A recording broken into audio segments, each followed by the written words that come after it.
vamos a avanzar al mediodía de todo el examen, ¿ya? Vamos a ver dos capítulos, traumatismo vértebro-medular y después traumatismo de extremidades. Extremidades no voy a profundizar mucho porque todo el curso ha dividido en tres partes, ¿cierto? El manejo inicial, después traumatismo de extremidades, que es la parte traumatológica, y también quemaduras, que lo ve cirugía plástica. Entonces, no voy a ahondar mucho en lo siguiente. Vértebro-medular. Bueno, la columna pues rodea y encierra la médula espinal y las raíces nerviosas, ¿no? Afecta realmente unidades productivas, ¿no? Sobreviven al año, ¿no? Generalmente el daño neurológico y la cuadriparesia o paraplegia son también una carga de enfermedad importante, ¿no? En lo que es rehabilitación. El objetivo es identificar clínica y radiológicamente este tipo de lesión y cómo prevenirlas. Técnicas de inmovilización adecuada y cómo abordar a un paciente politraumatizado, ¿no? Inconsciente y cómo manejar cada uno de los escenarios.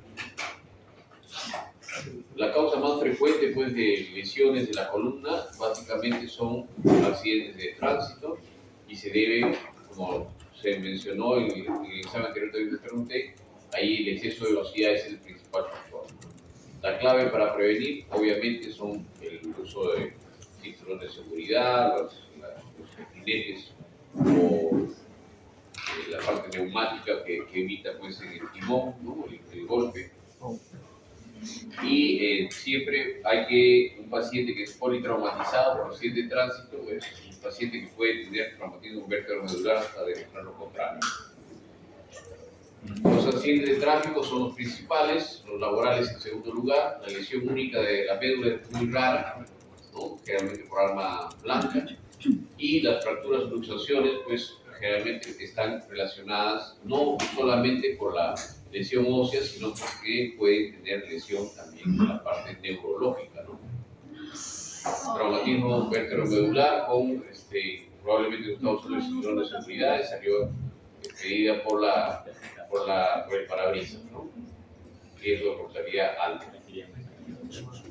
Esas son las lesiones, ¿no? Que se pueden dar por flexión o por hiperextensión. Aquí es un poco de hiperextensión, caídas, lesiones de la extremidad cefálica, deportes de aventura y finalmente pues también lesiones por distracción o que estira pues la columna, ¿no? Entonces puede haber fracturas a este nivel, incluso fracturas, y el desplazamiento es el más importante, ¿no? Que puede lesionar, como aquí, una lesión cervical, ¿no? En C4, que puede llevar a paraplegia pues, por lesión no solamente ósea, sino de la médula espinal. Evaluar la condición neurológica previa del paciente, ver cuál ha sido el mecanismo de lesión, si ha sido el caso de accidente de tránsito, choque frontal, lateral, si es un síndrome de latigazo, si está usando cinturón de seguridad, si es que hay el signo del ojo de buey en el parabrisas, ¿no? Que significa que se ha golpeado directamente, etcétera, etcétera. Sospechar de lesión cervical en toda lesión por encima de la clavícula y tiene traumatismo cefalocraniano. 15% pueden tener las dos lesiones, ¿ya? ¿Qué hay que hacer? Básicamente la inmovilización cervical. No se olviden, esto es importantísimo, inmovilización cervical. El objetivo es pues, mantener siempre alineado, ¿no? Todo el resto del cuerpo con la extremidad cefálica. El riesgo de que un paciente tenga traumatismo vértebro-medular con el inconsciente es de 5 a 10% de los casos. En la evaluación, lo que hay que ver es que si hay pérdida de reflejos, si hay una respiración diafragmática, es decir, solamente respira aquí. ¿Por qué? Porque es el único nervio que está funcionando, frénico. Si hay fases de dolor y puede tener cuadros de hipotensión. Por ejemplo, puede dar una hipotensión, en este caso, lo que se llama un shock medular por vasodilatación, ¿no? Hay una sección medular y eso hace que el tono vascular se pierda y se relaje el tono vascular, por lo tanto se muestra gran cantidad de volumen. A eso se llama el shock medular. Reflejos de liberación como priapismo, y hay que hacer una pronta evaluación por neurología y traumatología. Evaluar la función motora y sensitiva de las extremidades, la presencia de reflejos de liberación. El diagnóstico va a ser de acuerdo a la sensibilidad y la motricidad en cada uno de los dermatomas, que les va a indicar dónde puede estar la lesión, ¿no? El nivel de lesión de acuerdo al examen y la evaluación neurológica. Igualmente aquí la función sensitiva, ¿no? De acuerdo a eso, C5 en zona superior deltoides, C10 el ombligo, S1 borde externo del pie. Entonces cada una de estas sensibilidades va a estar topografiado, ¿no? En qué zona puede estar lesionada o dónde está la ausencia de ese reflejo, ¿no? De esa sensibilidad. Igualmente aquí C4 diafragma, en C8 flexión de los dedos hacia el medio. Entonces tiene que ser una evaluación detallada para ver el nivel de lesión, el nivel de la lesión sensitiva o motora. Entender un poco de la fisiomecánica, no es totalmente diferente una fractura o una lesión cervical por una lesión lateral, ¿no? La fractura por extensión de la lámina o también la lesión por el denominado síndrome latigazo, ¿no? Se va hacia adelante y luego hacia atrás cuando hay un choque frontal o posterior, ¿no? Eso hace que ahora todos los autos modernos tienen su cojinete, ¿no? Pero antes eran solamente así como el respaldar que tienen ustedes, ¿no? Entonces obviamente la posibilidad de lesión por el síndrome latigazo era mucho más frecuente. Puede darse lesión por rotación, por tracción y por distracción, ¿no? No es la distracción que ustedes tienen, sino la distracción que se da cuando extienden la columna cervical, ¿no? Y generan mayor espacio entre los cuerpos vertebrales. Colisión frontal, ¿no? ¿Dónde puede ser la lesión? Aquí por flexión o por hiperextensión, ¿a qué nivel se pueden dar? Si es una colisión posterior, igualmente el síndrome latigazo que mencionaba y la sección en la parte anterior del cuerpo vertebral o del cartílago. Signos que se van a presentar: dolor en el cuello. De hecho, cuando nosotros tenemos un paciente que viene inconsciente, tiene que tener collarín. Pero si un paciente está consciente, lo que tenemos que preguntar es: señor, ¿usted le duele la parte posterior del cuello, la nuca? No, no tengo dolor. Muy bien. Le sacamos el collarín. Le decimos: ¿puede usted movilizar lentamente y decir con la cabeza sí? Ahora diga no. Listo, collarín afuera, no hay que hacer radiografía, no hay que hacer absolutamente nada. Paciente consciente, no tiene fractura de columna cervical. ¿Listo? No todos los pacientes a los que se le ha caído una piedra en el pie y vienen con su collarín, ¿no es cierto? Todos los enfermeros traen collarín siempre. El collarín puede causar lesiones por distracción, ¿no? O sea, jalan así y le pueden lesionar también, y a veces están pues 1 o 2 días con el collarín y no lo necesitan. No necesariamente hay que tomar una radiografía. Idealmente, si tienen la posibilidad, pronta radiografía de columna cervical y no hay ninguna lesión, el collarín afuera. En todo caso, le pueden poner un collarín blando, ¿no? Si tiene alguna molestia en una movilización, pero no hay que fijarlo, ¿ya? Es lo que les dije, ¿no? Inestabilidad, hormigueo. Cuando tienen esos signos neurológicos, sí, obviamente hay que sospechar en esa lesión, ¿no?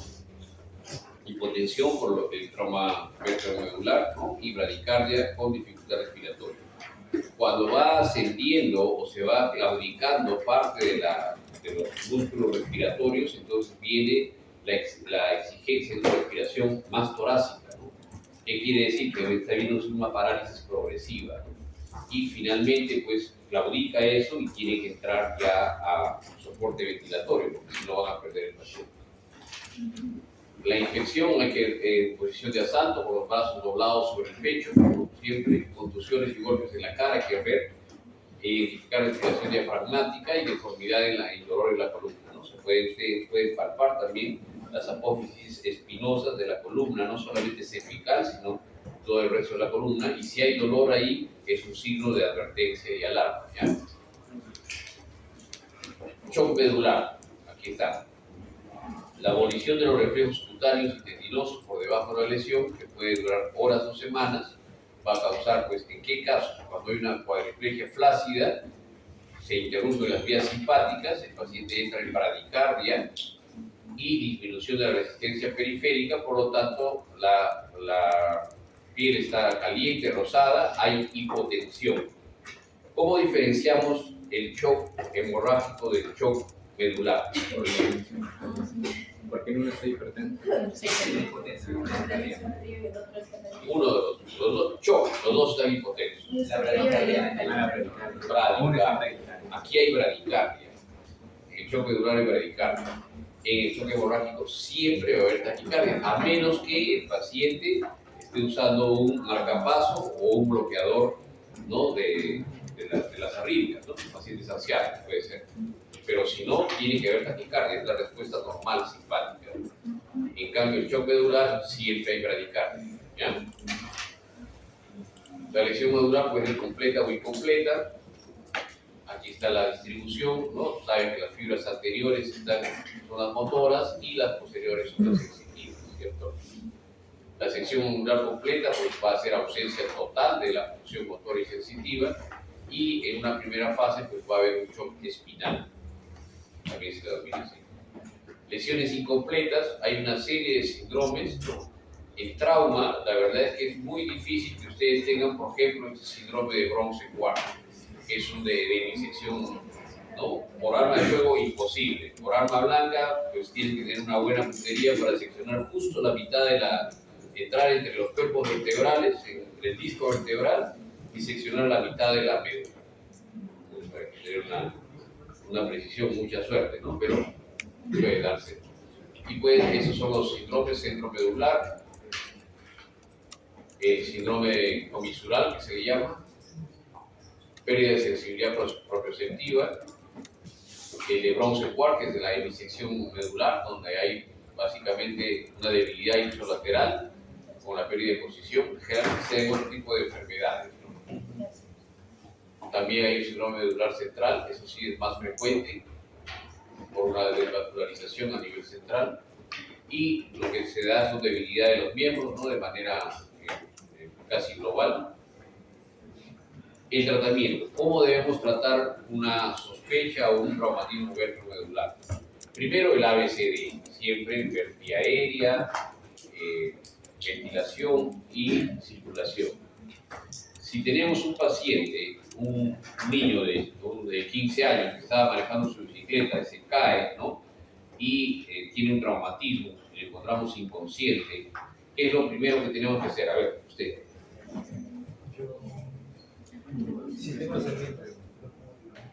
No tienes nada, vas a encontrar la calle. ¿Qué vas a hacer? Signos vitales. Lo que te digo, la respiración es esta. ¿Qué vas a hacer? Vamos. Nada, ¿qué vas a hacer? Ve circulación. Nada. ¿Qué haces tú? Trataría de inmovilizar la columna. Le inmovilizas la columna. Ya se va. ¿Qué haces? Respiración, ¿qué? Vamos, ¿qué se paraliza, muchachos? Tienen 15 años. ¿Qué es lo que tiene? Respiración permanente. Así es. No han aprendido nada del curso. ¿Qué tienen que hacer? En A, ¿qué tienen que hacer? Vía aérea. Primero lo que tiene es alineamiento de columna cervical. Vía aérea es como decir, ¿qué estás estudiando? Medicina. No puedes. Tiene que detallarle. Vía aérea. ¿Qué van a hacer en vía aérea? Así es. Alineamiento de columna cervical, ¿no? Y ver si es que el paciente tiene una respiración menor de 10, como en este caso, mayor de 30, ¿qué es lo que hay que hacer?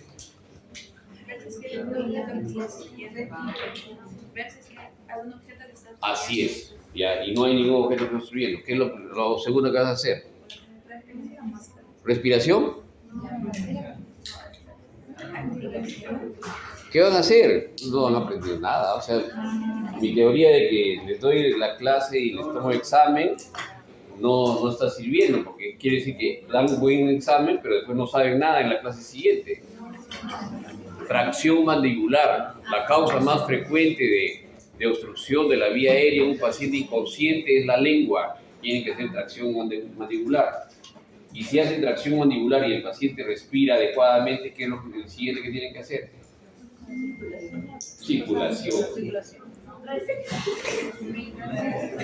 No, ya jálense más, no hay problema. Tienen que poner el tubo de malla, ustedes ven. Pero no había nada. Usted dijo que no había nada. ¿Qué van a hacer? Pues no, circulación. Ahora, este paciente, ¿de qué se va a morir? ¿Por qué cree que tiene esa respiración? Por el traumatismo. ¿Por qué? El traumatismo de gran norte. Del centro. A nivel cervical, tiene un traumatismo cervical y eso está haciendo que el paciente tenga parálisis respiratoria. O sea, el paciente no puede ventilar porque no tiene esfuerzo ventilatorio. Hay una parálisis diafragmática y si ustedes no lo intuban y le dan ventilación positiva prontamente, ese paciente se va a morir. Si ustedes le hacen una cricotridotomía, ¿el paciente va a vivir? No. ¿Por qué? Porque No hay ese esfuerzo ventilatorio. Entonces, este paciente, ¿a dónde tiene que ir?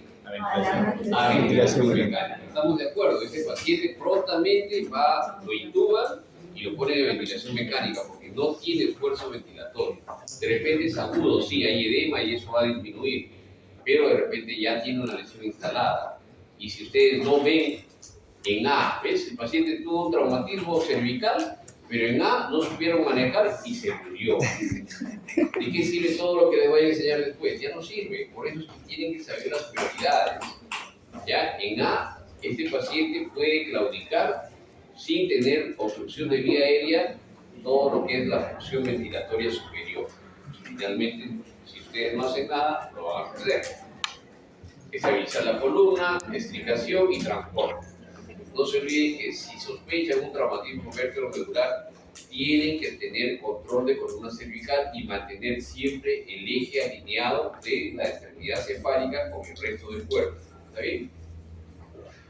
Prioridades: vía aérea, función cervical, respiración y ventilación, control de hemorragia. No cambia, es la misma, siempre es no cambia, acuérdense. Cuando tiene una fractura de pelvis, ¿qué es lo primero que tenemos que hacer? Fractura de pelvis, ¿sabes? ¿Estabilizar qué cosa? Estabilizar hemodinámicamente. ¿Respuesta correcta o falsa? ¿Qué es lo que tenemos que hacer? Vía aérea. Vía aérea. ¿Entiendes? El mensaje es ese. Siempre tienen que ir de A, B, C. Si no tiene nada en A, no tiene nada en B, A, B, C. Estabilización de la hemodinámica. ¿Está bien? Pero siempre tienen que mantener ese orden. Si tienen la posibilidad de una radiografía, visualizar con rayos X si es que hay un cambio en la distorsión de los ejes, ver los ejes posteriores que estén alineados, ¿no? Y los anteriores, los cuerpos vertebrales y las pólices, ¿ya? El tratamiento, principal tratamiento de una sospecha o un traumatismo vértebro-medular es este: inmovilización cervical. ¿Qué segmento de la columna es el que más se lesiona? cervical. Cervical, dorsal, Cervical. pélvico, sacro, cervical, es el que más se lesiona. ¿Ya? Entonces, siempre la inmovilización, ya no sabe que solamente el collarín es para extensión y flexión, pero estos ladrillos laterales, los bordes laterales, es para evitar que lateralice. Ahí sí está. Después la fluidoterapia, sobre todo para el choque tubolémico o el shock medular o neurogénico.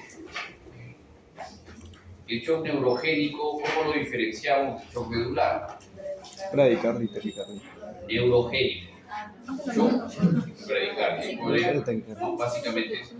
Pero el neurogénico del medular, la diferencia está cuando hay un traumatismo vertebral, hay una cadena simpática posterior. ¿No? Al momento de lesionarse esa cadena simpática posterior, el paciente hace hipotensión por una depresión cardíaca, no por vasodilatación. El shock medular es por vasodilatación periférica, por pérdida de la tonicidad de los vasos sanguíneos. En En cambio, el neurológico es por lesión de la cadena simpática posterior ascendente, que lleva a bradicardia. Igual también lleva shock, pero los shocks son distintos: hemorrágico, neurogénico y medular. Los tres son distintos.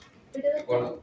Pero en la práctica clínica, por ejemplo, diferenciar un neurogénico de medular no va a ser fácil. No va a ser fácil. Sí, me da la noción. ¿Qué vas a hacer?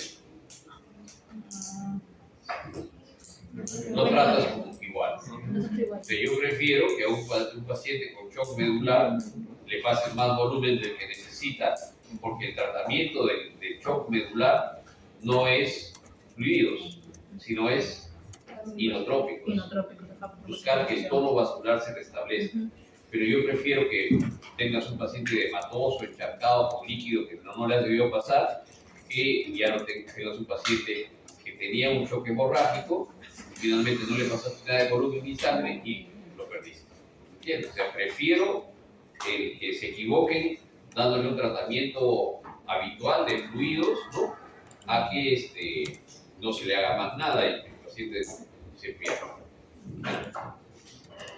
Aquí sí, los corticoides sí se deben utilizar en traumatismo ventromedular.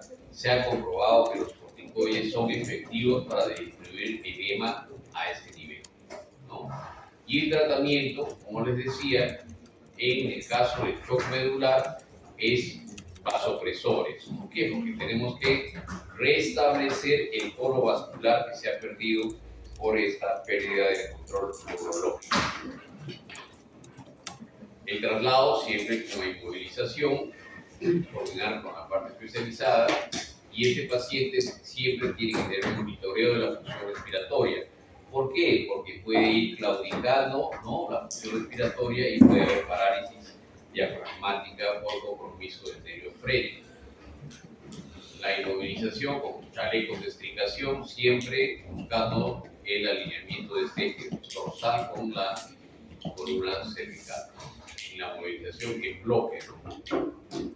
Ojalá podamos hacer este ejercicio el 27, pero están cordialmente invitados los que quieran venir y también aprobar el curso. Esa es la movilización cervical posterior, miren, para explicar al paciente antes de poner el chaleco, y aquí ya con el chaleco ya no es necesario.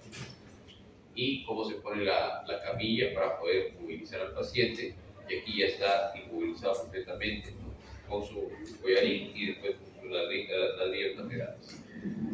Cuando es un paciente víctima de un accidente de tránsito por moto, el casco nos sirve para poder alinear la columna cervical. O sea, no le saquen el casco de inicio, ¿no?, sino con el casco usan para alinear la columna cervical. Luego le quitan la parte superior e inferior, y van haciendo la fijación primero anterior, luego lateral, y van sacando el casco y finalmente ya tienen el control de la columna cervical con una fijación antero-posterior, ¿no?, que es lateral, y después ya pasan a la fijación lateral, ¿no?, con las manos abiertas como abanico. Ese es el chaleco de explicación, y estos son los collarines, ¿no? Este es un collarín rígido y este es semiblando, este es tipo Filadelfia. Y esa es la inmovilización que se debe hacer, ¿no? El paciente fijado con correas en la camilla, en la parte de muslos, en la pelvis y la zona dorsal, y esto alineado con la columna cervical con fijadores superiores, ¿no? Ese es un chaleco de explicación, ¿no? Igual mantiene el eje al paciente y evita su movilización. Siempre llevarlo en bloque, ¿no?, alguien que está controlando la columna cervical.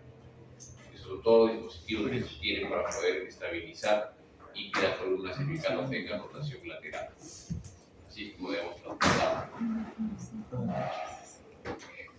Así, empaquetado y fijado a la tabla larga y los ladrillos laterales. Igual, pediátrico también. Estas son unas tipo tijeras que he visto que también las tienen por acá, que les ayuda para poder no solamente dar la fijación, sino para transportarlo fácilmente, ¿no?, entre dos personas. Y vamos a ver lo que es trauma de extremidades, muy breve, y examen, ¿ya?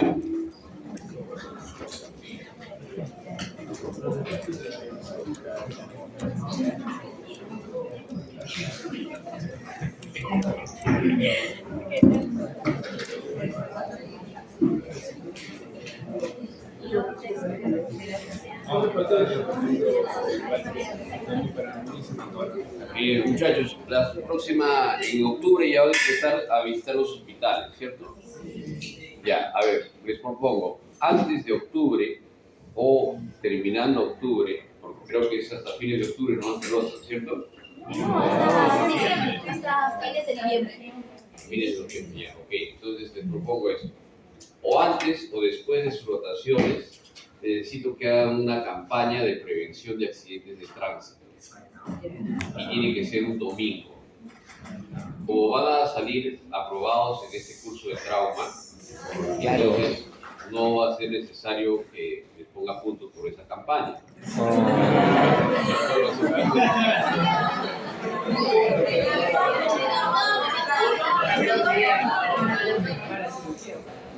Ah, muy bien. ¿Cómo es tu propuesta?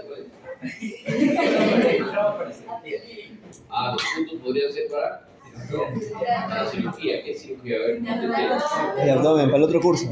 para el otro curso. ¿Se podrá? Sí, es internamente. Ya, entonces creo que va a ser para cuando termine su rotación. Qué rico. Ahorita va a ser muy temprano, de repente ganan puntos si no lo necesitan. Sí. Ya. Bien. Bravo. Pero necesito que ustedes se organicen. Yo no los voy a organizar. Hagan una campaña de prevención de accidentes de tránsito. ¿Dónde? Por acá, por mi año. Así es. ¿Qué municipalidades van a visitar? Ya, tienen que coordinar. ¿Con quién van a coordinar en la universidad? ¿Quién más? Con Jessica. Van a sacar afiches, van a bolitos, ya ustedes. Doctor, como año. La camiseta. ¿Año? Como salón. Claro, como salón, como grupo, como ustedes quieran. Yo les digo que se organice y voy a ver si es que realmente tiene impacto su intervención. Claro, si van a prevenir los accidentes de tránsito. ¿Qué día lo van a hacer? Domingo. Ya se tienen todas las respuestas, ¿no? Solamente tienen que organizar. ¿Está bien? Vamos a ver si es que la propuesta de su compañero es factible, es decir, ponerle algunos puntos, si es que no creo que sea necesario estar un poco mal en alguno de los dos cursos, ¿ya? Está bien, doctor. Bien, trauma musculoesquelético. Son los más frecuentes, pero los menos graves, muchas veces. Entonces, nosotros le llamamos las lesiones distractoras, ¿no? Se pueden presentar y a veces el paciente, el que más grita, doctor, está fracturado, viene llorando, gimiendo de dolor y todo, es el que puede tener mejor pronóstico. El paciente que esté inconsciente, que no le dice nada, que está pálido como un papel, ¿no? Probablemente ese paciente tiene que asistirlo más rápidamente porque lo van a perder, porque está sangrando, ¿no? Entonces, estas son a veces lesiones distractoras. En todo caso, hay que tener mucho cuidado de las fracturas pélvicas inestables, ¿no? Porque puede tener una hemorragia grave en curso, ¿no? La evaluación primaria y reanimación siempre es igual, A, B, C, D, ¿no? Entonces, en D ven el déficit neurológico y en C también si es que hay pérdidas. ¿Cuándo van a tener pérdidas significativas por extremidades? Cuando son fracturas abiertas, cuando hay lesión vascular. Entonces, ustedes tienen que saber cuándo pueden tener una lesión vascular. Y ahí tienen que intervenir rápidamente, o el vascular, o el traumatólogo, ustedes mismos. Cuando no hay pulsos, cuando hay edema, cuando la extremidad está cianótica, entonces sí sospechen una lesión vascular. Si solamente hay dolor, ¿el dolor cómo se trata? Con analgésicos. Nada que lleve papel ahorita, no, analgésicos. Y la mejor forma de estabilizar y evitar sangrado de una extremidad, ¿cuál es? Torniquete, compresión. De una fractura, ¿cuál es la mejor forma de evitar que siga sangrando? Es inmovilización y estabilización. nada más, ¿ya? Entonces puede utilizar su vendaje, ¿no? Y eso pues evitar, obviamente, comprimir demasiado, ¿no? La inmovilización de la fractura es el objetivo de alineamiento de la extremidad, es la parte de la acción más importante y va a disminuir el dolor y disminuir el sangrado. Y utilizar férulas idealmente blandas, ¿no? Y después férulas rígidas que son adecuadas para la extremidad. ¿Qué pasa si ustedes tienen una fractura del muslo izquierdo, ¿no? Y no tienen una férula? ¿Cómo la van a estabilizar?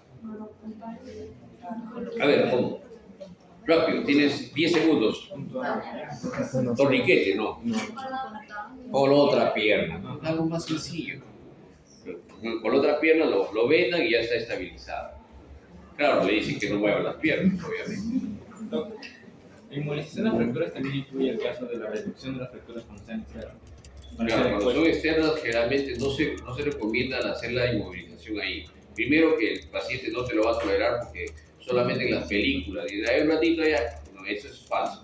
El paciente se puede chocar, ¿no? Y colapsar por dolor nada más, así que no se debe hacer. Eso es uno. Y lo otro es que siempre puedes lesionar. Si es que no estaba lesionado el vaso y no haces una reducción en sala de operaciones con anestesia y algún profesional que realmente sabe cómo están las cosas, puedes hacer que al reducir, ¿no? Las esquirlas óseas, ¿no? El mismo hueso secciona la arteria y si no tenía lesión vascular ahora la tiene, ¿no? Eso no hay que evitar.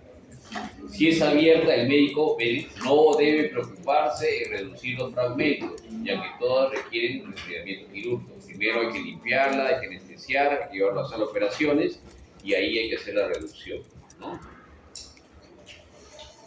Rayos X. Bueno, los rayos X siempre deben tomarse en la extremidad, ¿no? Pero que comprendan las dos articulaciones, ¿no? Porque muchas veces hay fracturas que no se detectan, ¿no? Porque simplemente se toma donde ustedes creen que está la deformidad y ahí le toman la radiografía y el total era un hematoma y la fractura estaba en otro lado. Eso sí hay que tener mucho cuidado. La localización después del choque, hubo daño externo del vehículo, eso también en la cinemática es importante para saber sobre todo la magnitud del trauma. La evaluación secundaria, ya saben que es de la cabeza a los pies, ¿no? Para ver si es que hay algún signo o estigma de trauma que nos pueda identificar la presencia de crujido, dolor, ¿no? O deformidad, acortamiento de miembro, esas cositas les pueden advertir sobre la posibilidad de lesiones y fracturas a este nivel. Una extremidad distal pálida o blanca, cianótica, ¿no? Es por falta de flujo arterial. Puede ser una emergencia, sí. ¿Qué pasa si es que hay una lesión de partes blandas, ¿no? Y si hay un incremento brusco de volumen, ¿no? Muscular de la extremidad? ¿Qué se puede producir? Así es, un síndrome compartimental, ¿no? Y lo que hay que hacer es una fasciotomía o hacer un corte, ¿no? Con anestesia, ¿no? Y evitar pues que ese músculo siga comprimiendo la parte vascular, ¿no? Es una emergencia. Y también cuando hay fracturas o lesiones de extremidades por aplastamiento, es decir, le cae una pared, se quedó atrapado ahí, ¿qué les puede provocar? Ramas, poliolisis, ¿no? Taponamiento renal. Entonces, esas cosas hay que advertirlas, ¿no? No solamente tratarlas, sino advertirlas, porque si no, se nos puede, en la revisión terciaria, el paciente está con taponamiento renal, la creatinina empieza a subir, ¿no? Y uno no sabe por qué. Si revisa el mecanismo de trauma, de repente lo que tenía es un colapso, por ejemplo, una estructura que ha colapsado y eso no queda funcionando. Entonces, siempre evaluar hombro, codo, cadera y todo eso, si ya lo van a ver, ¿no? La dirección y la deformidad que ha creado, ¿no? Y en la evaluación secundaria, los pacientes sin anormalidades hemodinámicas, la discrepancia en el pulso, enfriamiento, palidez, parestesias, que es adormecimiento, eso no se había dicho, y anormalidades de la función, pues sugieren lesión arterial. Esto es una emergencia, ¿no? Rápidamente hay que hacer una evaluación Doppler, si se tiene, o pues aquí sí que ven el vascular para que vea qué es lo que se puede hacer, ¿no? Generalmente se saca el trombo con un catéter Fogarty y luego se hace la permeabilidad de la zona vascular, ¿no? Y la evaluación secundaria comprende rayos X, ¿no? Si pueden, obviamente, hacerlo lo más pronto posible, es lo mejor. Pero el tratamiento definitivo, lo que hay que hacer es ferular más las fracturas y nunca van a estar sobre el tratamiento en cualquiera de las primeras letras, A, B, C. Si el paciente está sangrando por un trauma esplénico, primero hay que entrar, hacer la paratomía, hacer la esplenectomía y después solucionar la fractura.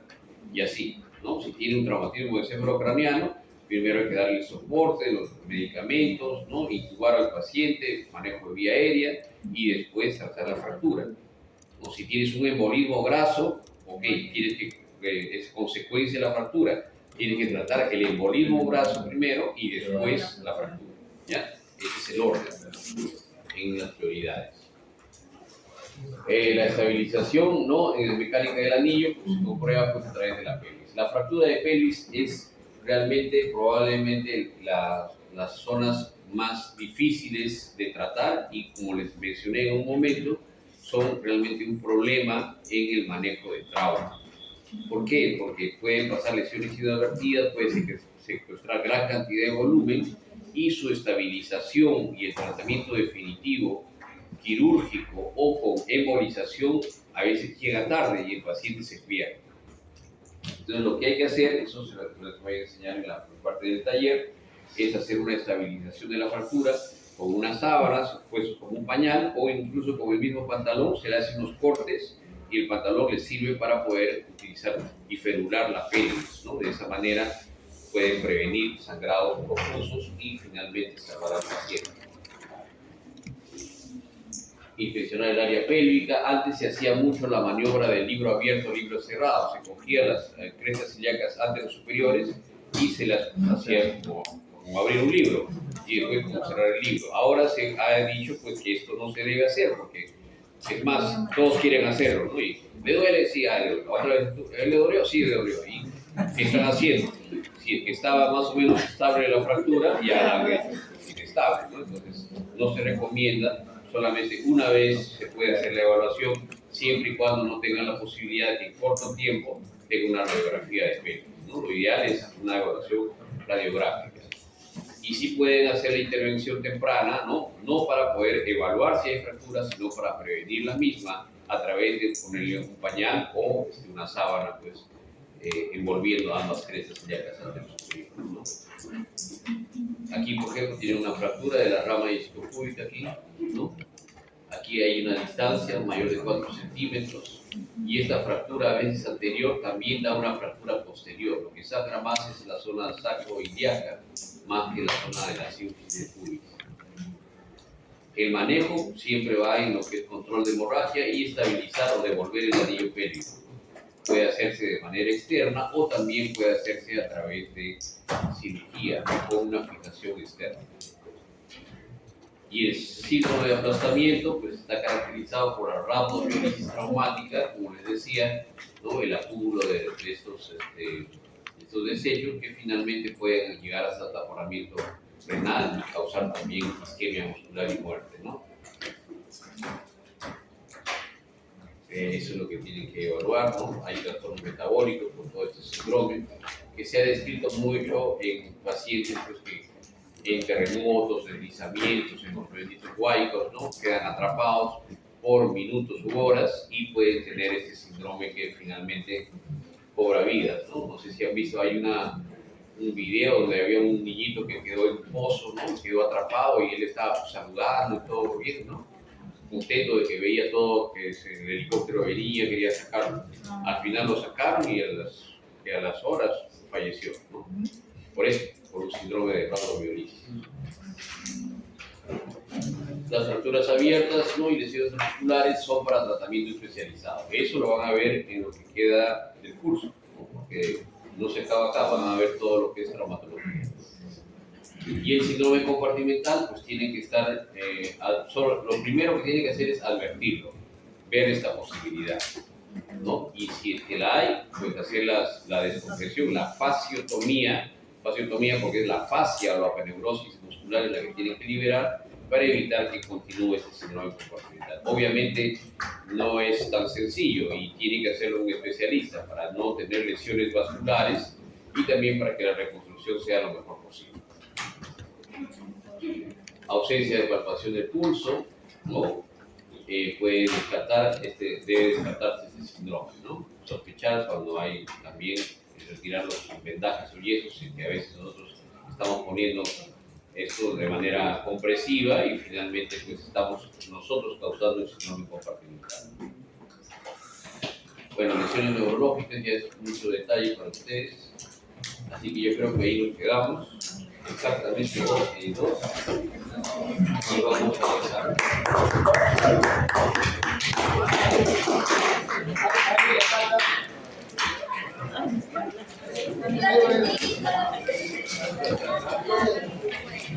Bueno, guarden sus computadoras, ¿no? Ya dejen de ver la novela, el TikTok, van a dar examen.